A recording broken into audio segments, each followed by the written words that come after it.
weyagala kigambo nange bandindemerera abayimbi bakina mu studios olunaku olwaleero ku kimeeza balina obulumi era nga balina okusoomozebwa tuvuddeyo nnyo ne tukola ebimeeza bingi nga tucriticizinga ne twogera ku nsonga eziridde gospel industry naye wali otuddeko awo n'omanya nti nabo balina obulumi wali weebuuzizaako nti balina we bayita ne banoonya nani abayamba ne bamubulwa olunaku olwaleero nina generation enkambwe mu industry eno nga balina ennyimba naye nga balina obulumi ku mutima okusomoozebwa kwabwe tugenda kulaba mu maaso kansooke nkwanjulire pano yange ntandikirewa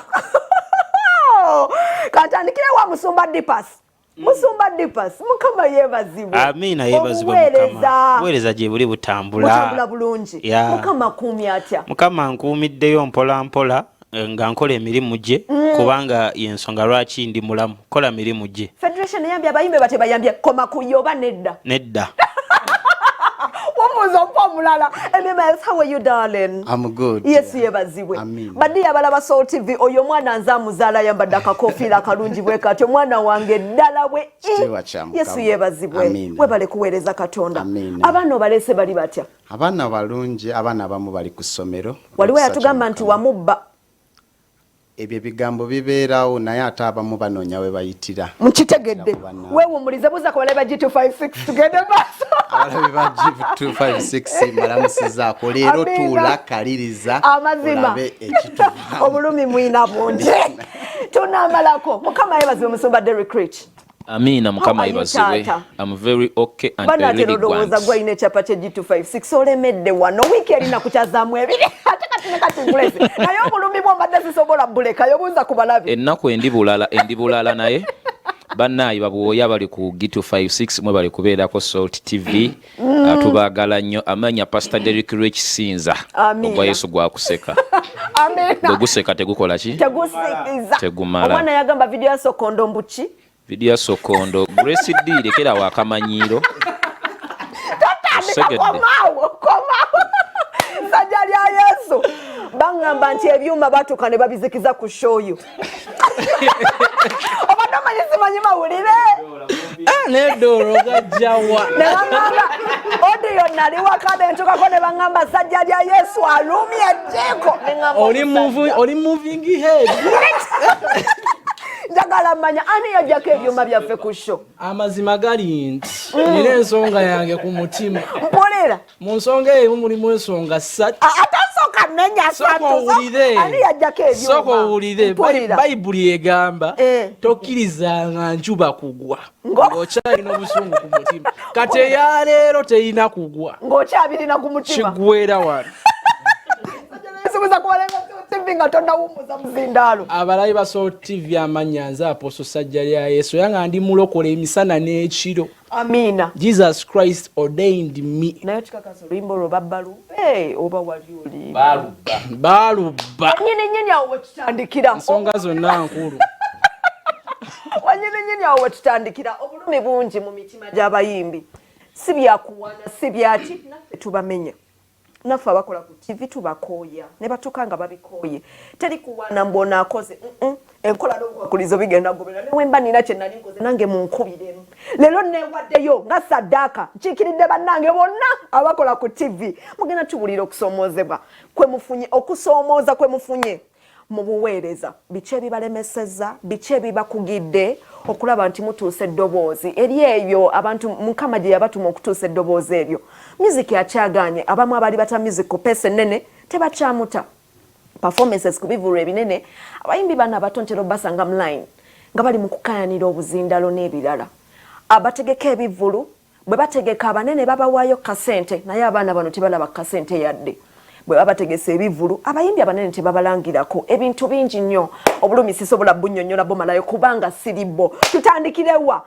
Uncle Dipas kusomoza kikuofunye mu kuweereza Katonda wano ng'omuyimbi wa gospel atutumuka atandise ovaayo bwati we wakubira waymaker twali tumanyi ebbanga eriddako ogenda beera nga Levixon kiki ekyakusikesa ati nze ensonga yange eri bweti tuli mu buweereza naye abantu abamu balowooza mbu tuli mu byapa by'amataka tochikola tuli mu buweereza abantu babaza tuli mu byapa by'amataka olinga waba alina ettaka lyaba tayagala akole ki aveewo era tayagala n'omu akola ki ayingirira. Obuzibu bwe tulina nti abantu abalinga abayimbi abanene oba abantu abalinga emitwe eja industry bagitutenga amaka gaabwe we basula nti be bagifuga nga abafuga abaana baabwe. Katonda abakuwa vision okutandika okuweereza akuyitanga muntu omu tomanyi kiki kyansikiriza kuwandika luyimba wemmeka tomanyi nawulira ddoboozi lyani naye akayimba ne kafuluma ate gwe n'olwana nnyo oyagala okulinnya ku muyimbi okitegeera bayitawe byavaayo bingi ne bagamba dipasa ina malala dipasa kyakola bwati takyakola bwati nga bakulwana naye ate basobola kuba ate kati sikyalabira mu perspective eri Katonda ntaddeko ekisa kye ntandise okuŋŋaanya abavubuka bayitirivu kola conferences abavubuka tubasomese ekigambo kya Katonda tubasomese obuweereza kubanga waliwo abaana bangi abava mu gospel ne bagenda mu nsi saawa zino tebakyasobola kudda saagala kumenya mannya naye nga ababamenya emitima saa zino bayinza n'okubanga bandaba ku TV kati ensonga etuleese olunaku olwaleero okugamba abantu abeefuula nti yemu abategeera industry ya gospel mweddeko generation y'abavubuka Yesu yali muvubuka Yoso yali muvubuka naffe tuli bavubuka Dawudi yali muvubuka naffe abavubuka mutuleke tuweereze Katonda tukole kye yatusindika okukola ku nsi temufuuka miziziko sajja lya Yesu bakakazindala olina kusomooza kwofunye mu industry okusomooza kungi gwe ng'omuyimbi mbuki nze ng'omuyimbi personally very much kusomoozebwa osinze mmenyekerawa kansumulule ogenda kumpita mpulira otyo waliwo omusajja omu muyimbi wa gospel mpulira nga nkola show eri show yaffe gye twakikuba ne tukibamba mpulira bagese ssente bakuwadde okimanyi eshow enasooka okukwata ku $1. Amina mukama tumwebaza mba ndi ku stage ndi mukuba laga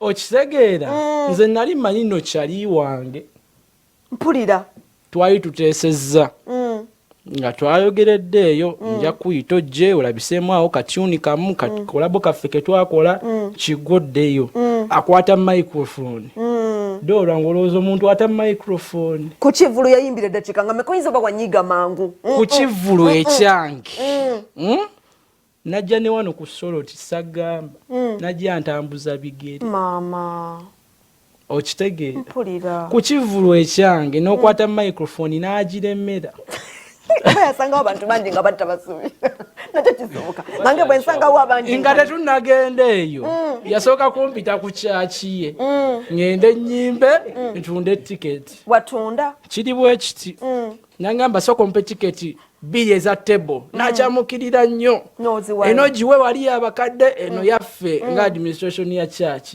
nenzimuwa sente ngenda zikuwa nakava ebulaaya ndi Don mpulira mpa tiketi 5 buli member wa church wange alina okujja nenzimweza ordinary ntuuka ku lunaku muga baba akasente kiri kitya ngenda kujja ne sente nze tebampapirako mpulira neŋŋuma otuuka ku concert mbuuza omusajja yabawadde sente tetunalaba wadde n'10 nga ali ku tebo atumiza n'ebyokumesa akoze order oba ekikulu kyali kyammwe babiri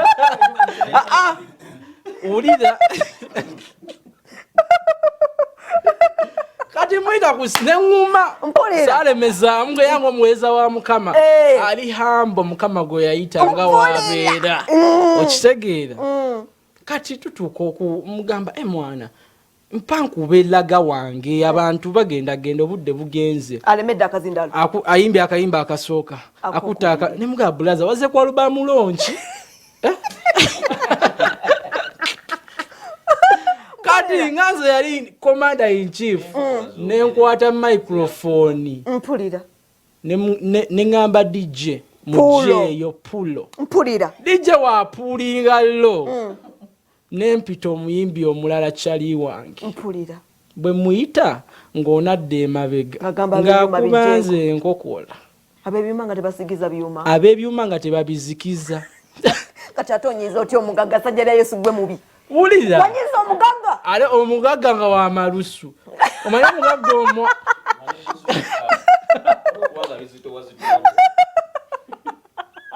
Omuyimbi wa musonyiwa. Omuyimbi oyo amazima Katonda mbadde nga simusonyiwa. Lwa nsonga. Sente yamala n'azikuwa. Zizi n'ensonga wammanga. Ekisooka. Nze ndi muweereza. Nsobola okitegeera ssente biki yammalayo. Nze ndi ghetto youth. Okitegeera. Yakumalayo kitegeeza yayitawo teyakuwa. Teyampa wadde n'ekikumi. Mpulira. Okitegeera. Ekyokubiri nembiwulira eyo kyekyasinga n'okunnyiiza. Ng'akwogerako. Amazima ga Katonda mbadde nga simusonyiwanga. Naye olwaleero kenzize wano. Bayibuli egamba enjuba tegwanga. Nga tojje kintu ku mutima. Ekimeza nga kinnanga. Eyaleero genda okugwa bati. Ng'omusonyiye. Mpozi kigwa ssaawa mmeka ekimeza? Tumala 8. Kati ku 8. Ogenda b'omusonyiye. Katukkirize Mukama. Ogenda batona musonyiwa. Directorate. Kusomoza ki kwofunye mu industry eno? Mukama yeebazibwe. Amina. Abali ku G256. Amen. Kansubire nti muli bulungi. Nnyo. Kakati okusoomooza okugenda osooka nkikiridde abayimbi bangi. Nnyo.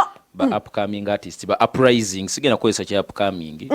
Aba uprising artist. Nga Minister Dipas uyagaye bannaye abantu abamu bakwata industry eno ne bagifuula ekisero ky'ebinyeebwa. Nga beeromoza mu kinyeebwa kyekiyidde. Kino kye tugenda okulya.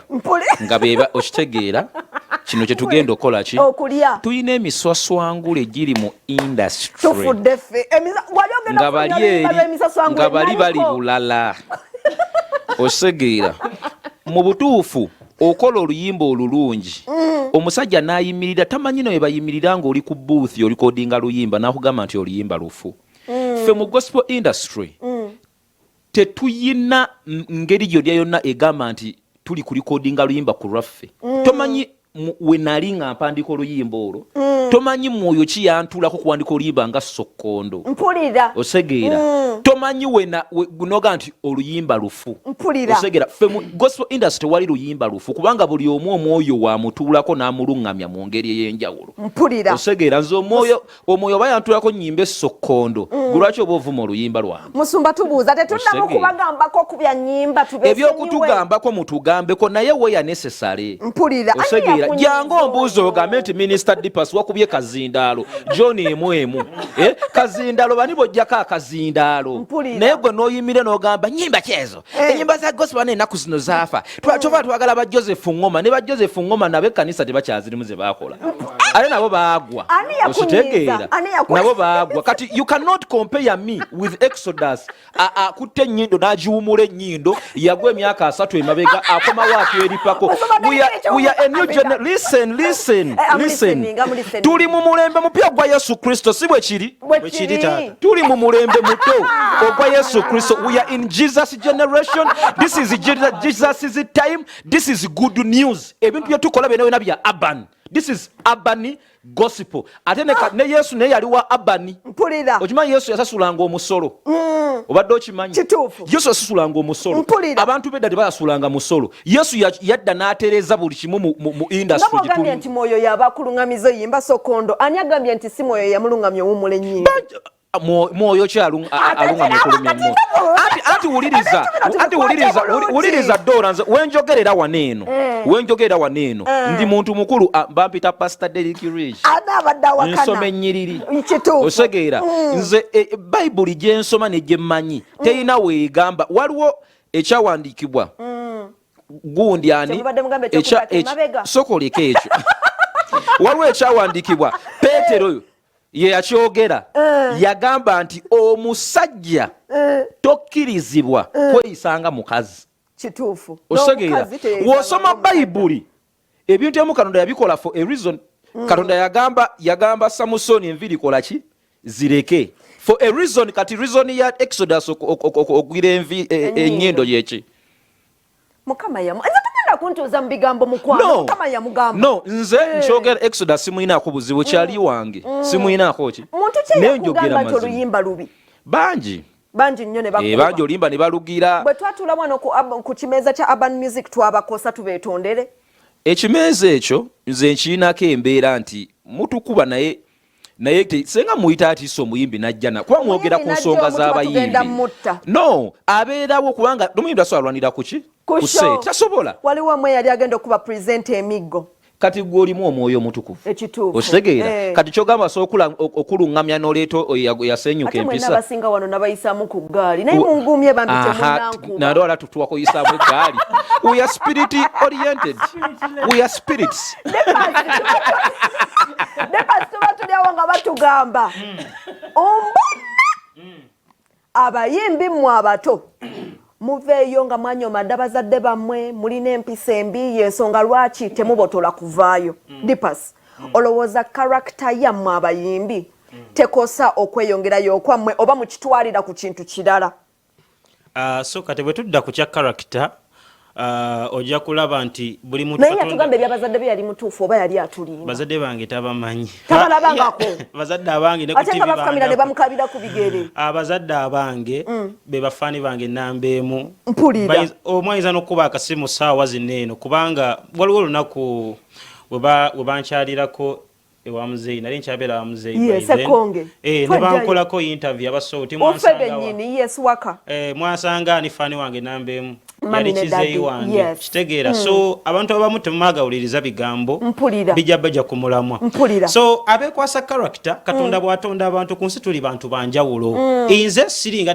musumba Derek Rich siringa Apostle Sajja siringa Dora Jimmy siringa Emmy Mouse fena katonda bw'ayogera naffe atuwa visions nagamba Minister Dipas ogenda kumpeereza ogenda kukola kino nabo kiti mpuliriza ekigambo kya katonda ne instruction ye kati ekituyisa ababi n'abakarakita embi omuntu kuva eri ne vision ye n'ayagala akupatinke mu kintu kye omukolere ye kyovala abayindasitule ekyali mabega nti ffe tetwasooka kutegeererawo twayingerera so nga tuli baana bato ng'endowooza yaffe ekyali nto twazimbanga vision z'abantu abalala ffe ne tuteefaako kyovala babokera ku makya ne weezuula n'ogamba katonda yanteekamu obusobozi nsobola n'oyimirira otandika ekintu ate nga batandika okukuba enkokolo omwana talina karakita omwana talina biki abantu abasinga yeffe abazimbye brandi zammwe mutambulidde ku nyimba zaffe mutambulidde ku magezi gaffe ate ne mutuyita abatalina karakita kikyamu kubanga ate kati mweno generation empya Yesu n'agenda kukwata bendera agulwe bati nenga ifa abavuga ekigaali badde manya agenda kuba emigga abantu already yabakuba kuba kati labayo munteka mu bintu ebyo kubanga kati labayo Dora Jimmy's labayo to inspire abavubuka bangi outside music wange all over Uganda tulina kanisa gy'oligenda mu ng'abaana tebazina nyimba zange okitegedde tolina kanisa gy'ogenda gendamu oyogera erinnya Dipas nga tebamanyi Minister Dipas ne kati oli n'aveeyo n'agamba ennyimba za Dipas temuzikuba ku TV eno ennyimba za Dipas temuzikuba ku radio eno ennyimba za Dipas kati Dipas temuyita katuuti zinatuuka ku level nga sikyagenda mu bivulu bya gospel nga bafaaki nekolera ebivulu ntekawo event ntekawo concert nze nempita abayimbi nembawa platform ndage abantu abakulu ekifaananyi tebanange kino kye mulina okukola bw'okola event n'olanga abayimbi abavudde mu nsi endala wa abaana boolabanga balina kye bakola mu industry nabo opportunity ensi balabe Minisita Giyusa anyumira nnyo okujja mu Uganda n'abaako abayimbi baalabanga bato naye nga ekintu bakikutte naye ate buli ateeka konsati ebweru ayita abanene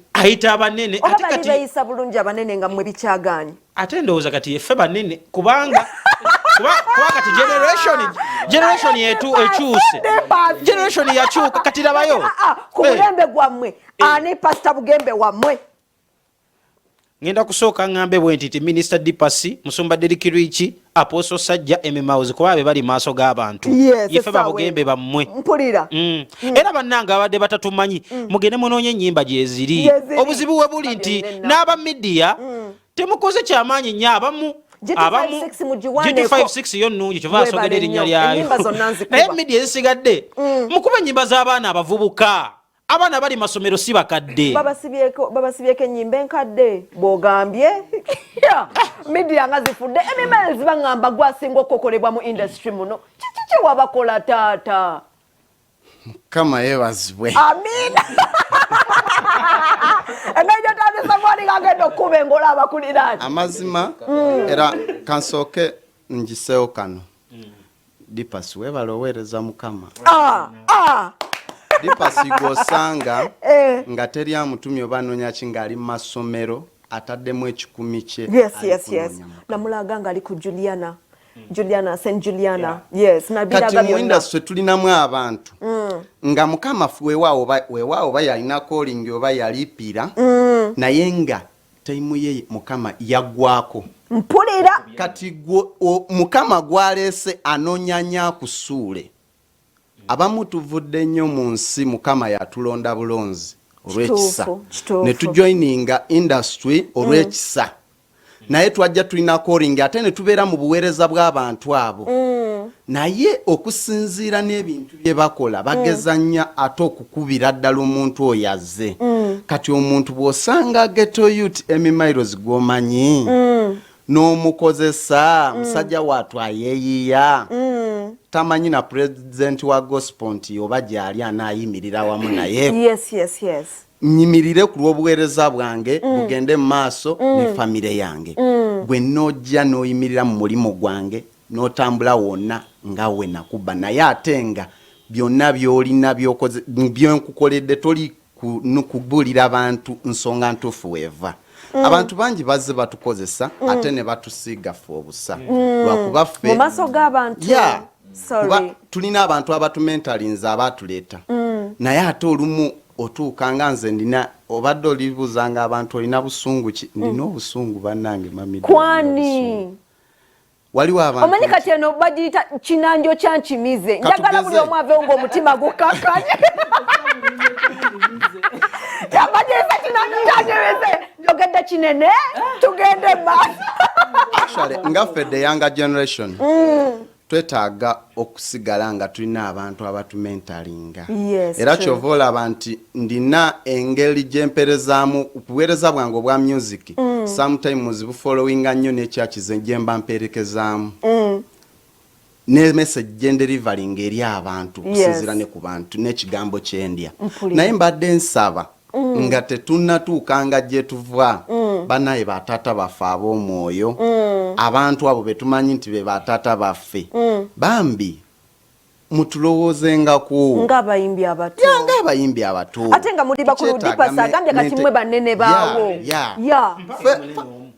ate muyine nani fye wano olwedde otuli wanene era ffe otugenda okujjuza ebisaawe byonna naye ebyo byonna kati omuyimbi abayimbi bano abapya otujja abamu bajja balipira naye tutandise okuva ne ku mulamwa n'abo abaana okuddayo mu sacula olw'ebikoloberwe lw'abayimbi abo abeefuula nti bakabi n'abantu abalidinga industry eno abo mukama betusaba buli olukya abawanguze baveemu mu nsi eno baveemu buvi oba bakube byeyo tufune generation empya enatambuza kati abayimbi bafa abanene mu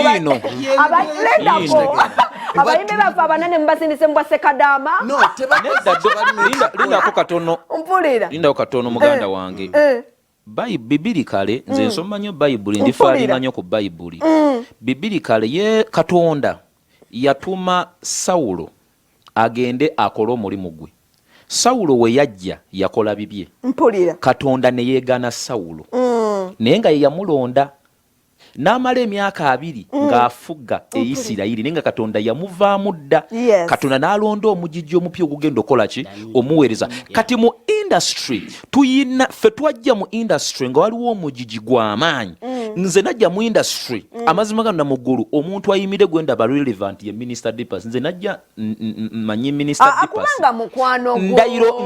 ndayira Dora nze sitera kulimba omanyi nze njogera mazima nga bw'ogambye embwa ekimira kikola ki omira kikwocha nze njogera mazima era mu industry bammanyi kwegamba tubatamye nnyo tubatamye tuveewo nze najja mu industry na penetrating mu myezi 4 nga nzize mu industry nga buli omu amanyi mu industry because I'm friendly ate njagaliza naye tuyina omugigi oguli mu industry yaffe nga batukozesa kati nga olaba emiles obulumi bwalina eri abantu abamwogerera ebingi osegeera mbimanyiiko nganze wanga nange nze kennyini nze nsubula China nina mbadde nzijja ngamba ne ngamba n'omuyimbi gwe nawe essimu yange ya miliyoni 2 nampaako emitwalo 3 mukubira essimu takwata lwe luyimba lwe tugenda waliwo oluyimba tugenda tube tulina okuluta nabo babiri kati baluvanako oluyimba ntaddemu ssente zange nnyingi bagenze kukola vidiyo ndala lwa ssente osegeera so kati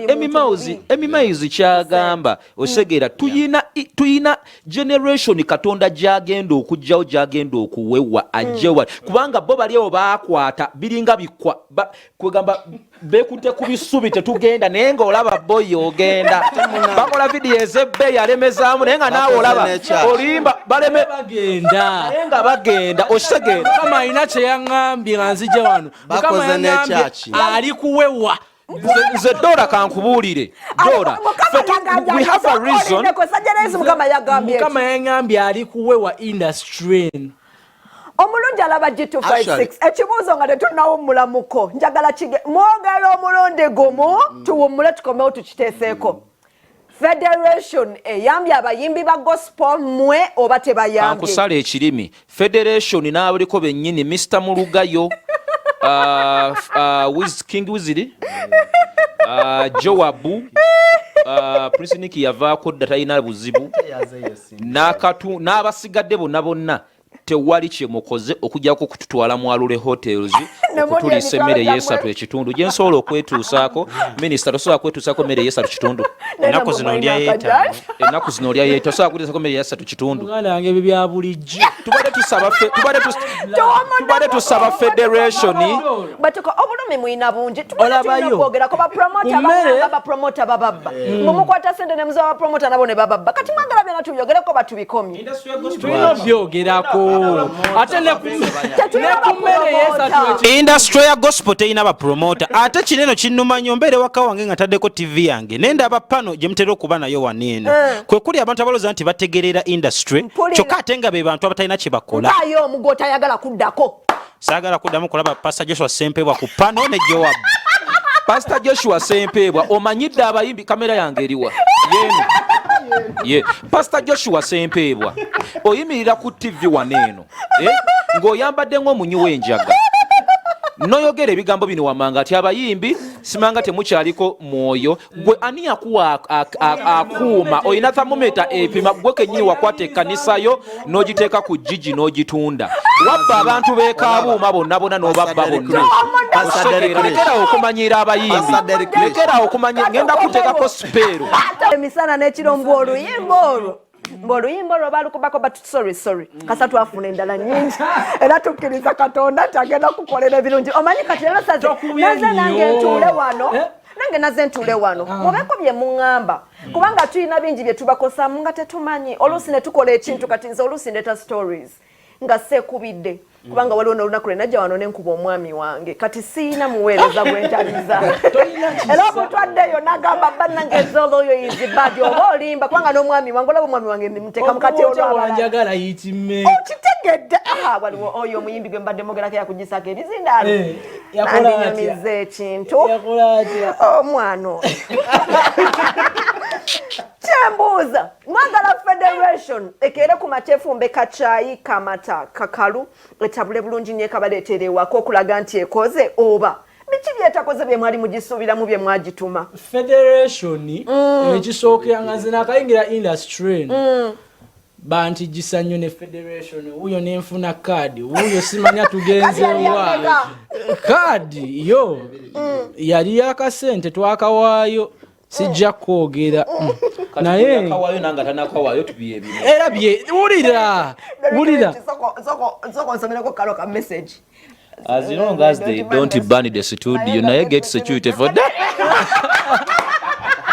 akagambye omutagadde mami su obusungu nina bungi nze golaba namale nakunya nga ndi mu kusiiba na kusaba obusungu nabingi industry eno amazima gali nti yavaawo dda industry yefe mukama ali mujiwe wa yefe ani omulala gwomanyi Dora ani omulala gwomanyi Dora tuyina ekiri mu industry tuyina abayimbi abamu tuyinamu ebigenge tuyinamu ebigenge mu amuyite ewuwe waka osogera ng'olifani wange amuwandikira oluyimba omutwala ku piro mbisi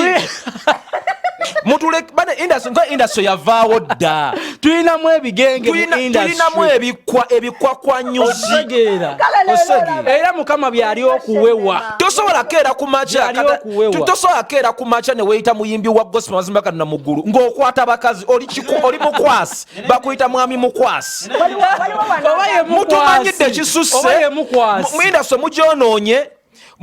industry mugyonoonye mukwata abaana kyokka nodda ku TV ate naliwo okuta ennyimba simanga muze empereza Mukama. Owereza Mukama mwoyo kyoyo akutuulako egyo myoyo abayimbi ba gospel bamu baliko spell, they are spelled osegera baliko ekikolimo bakolimire basaana kwambulula kusabira ssaala. Namukimanyi nti nino sigaza omulimu omulimu gw'okyaguyina. Mumbuulire federation biki byetakoze bye mwali mwagituma wa okubaleetera sente ezibateeke. Minisita nga tonnayogera n'ensonga yange ya federation. Federation mwana baatulimba nnyo. Kati ngaffe abaali bakayingira industry ebyo ebiseera amaanyi gaatugwamu nnyo. Baatulaga nti baatuwa essuubi eritaliiyo. Okitegeera mu ngeri eyo ne bafuuka abafere. Nze sirina federation kyengasiza. Njiri byendongo yange ntambuza ebigere n'essole n'eggwerera. Tewali federation kyennyambi.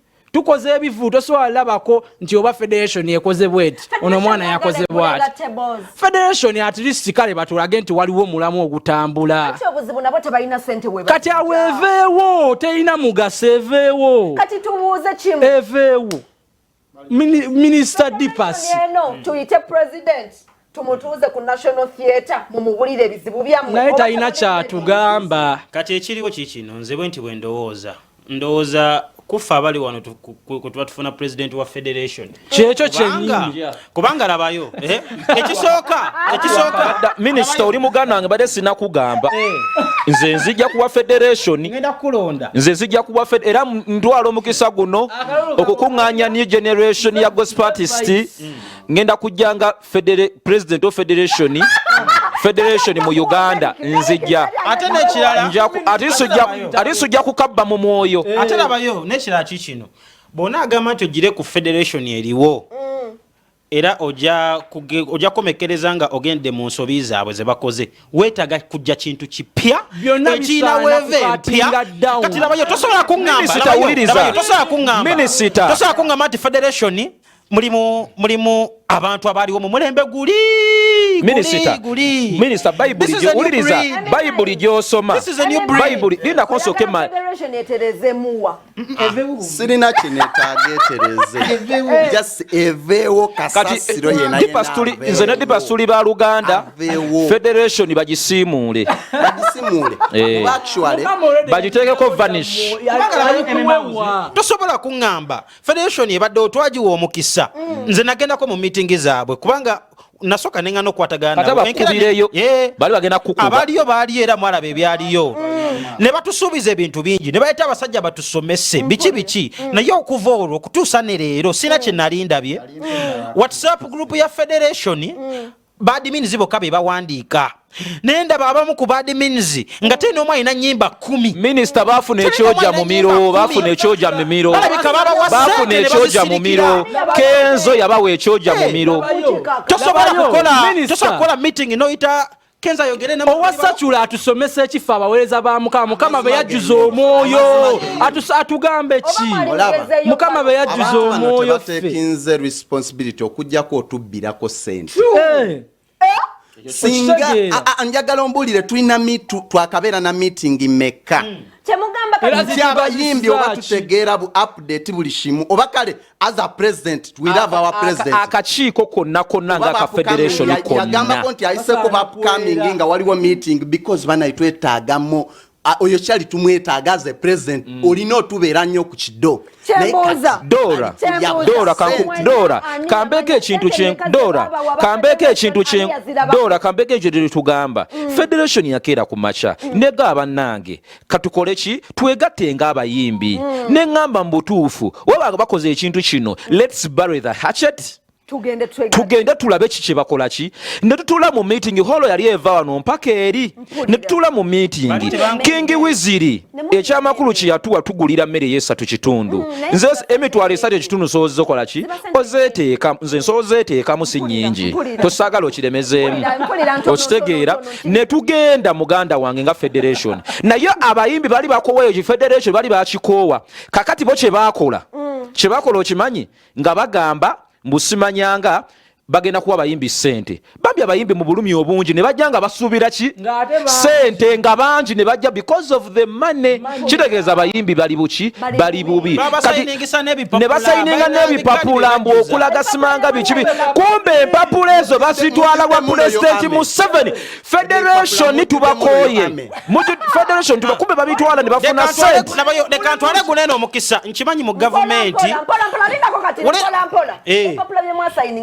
bigambo ki anti kati kwaliko kulaga nti muli bammemba ba federation naweerako olugambo mbu nti babalanga abantu nti abantu baneeno gavumenti webetuwadde kasente ng'abayimbi zijja tuyambako okweddaabula ng'abayimbi n'okutuyambako mu ministry ey'obuweereza neze kino kyensaba gavumenti erimu abantu nga balokole nga baminisita erimu abantu nga balokole n'abali mu state house nabo balaba nnyo sooti balokole bambi mutuyambe yefe bavubuka enamba yange eri 0751 linda konsome enamba minisita nze mbonebolelemu nze okuva ena gya mu industry King Wiziri Ampala sina kye nali mukoze wa federation omwezi guno guggwako enamba yange eri 0751 46 16 08 eyange eri 0704 687203 eyange 0704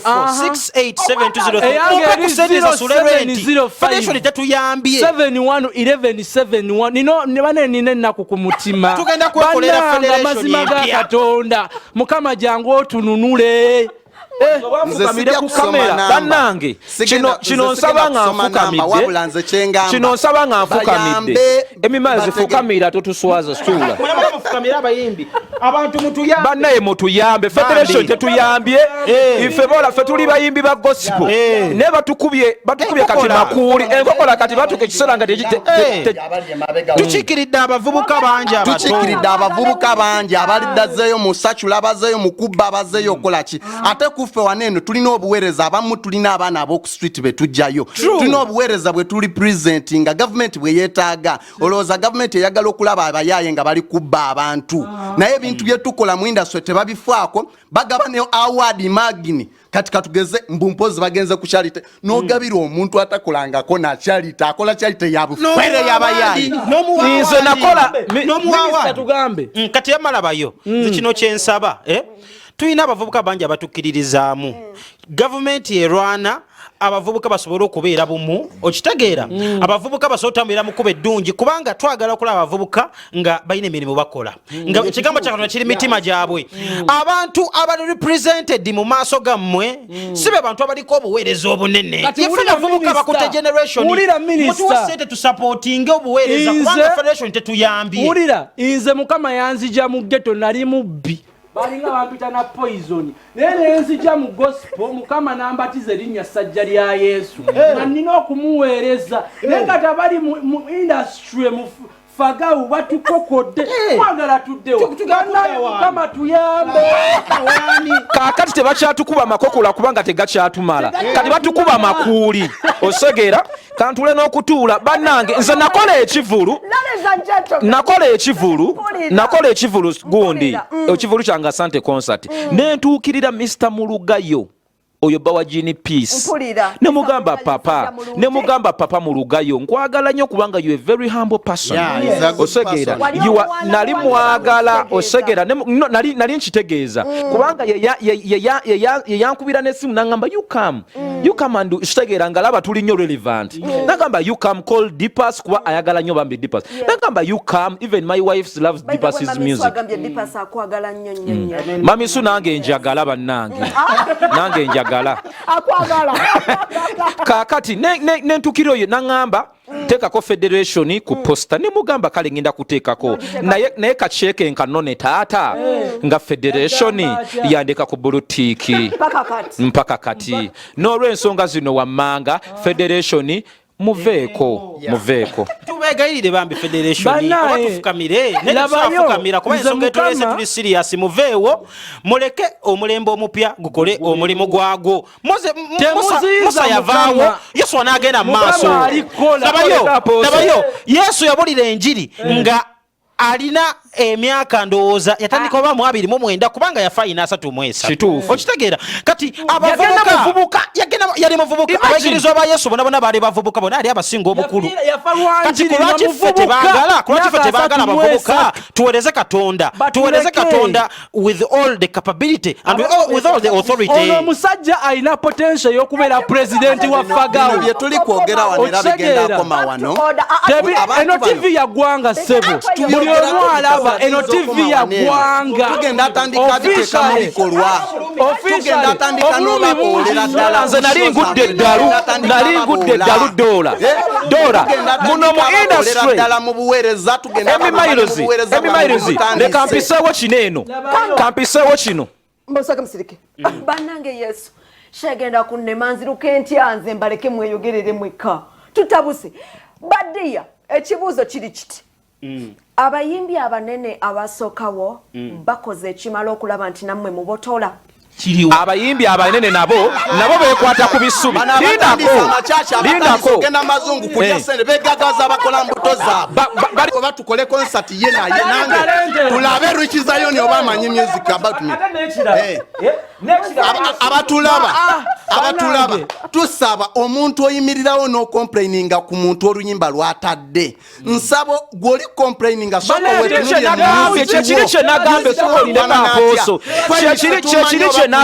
ekiri kye nagambye eno industry tuyinamu abantu ng'amazima gali nti mukama yabavaamu dda olw'ebikolwa byabwe bye bakola ebibi balina okukola ebyo ebintu basigalewo bigenge byennyini tulina bijja mukama alina kuwewa mukama ali kuwewa nze kati kino kyensaba ffe ng'abavubuka we know the purpose. Yesu Kristo bwe yajja ku nsi his purpose was to save. So he saved. Abamu ku ffe twezuula our purpose is to sing. Yengeri gye tuyinza okubuulira enjiri netuuka ku bantu abangi bw'obeera nga tolwanyisa nze olwanyisa Katonda. Sitaani bwe yagala okutta Musa Sitaani bwe yagala okutta Musa yagala kutta vision mukama lekerawo tulwanyisa. Ladies and gentlemen, engeri gye kibeera kimeze eky'essaawa ebbiri Shiladiya tuba tumukiikirira wali mu maaso bwe tukomawo obulumi bungi bagamba abayimbi abanene mbu bo be bagamba nti temubateereddewo mugongo bwe balanga concert ne bakuweereza posta kizibu gisangayo naye ndabye Levikson ng'awagira abayimbi nendaba ne Pastor Bugembe ng'awagira abayimbi kati mwe mujja kuŋŋamba batabawagidde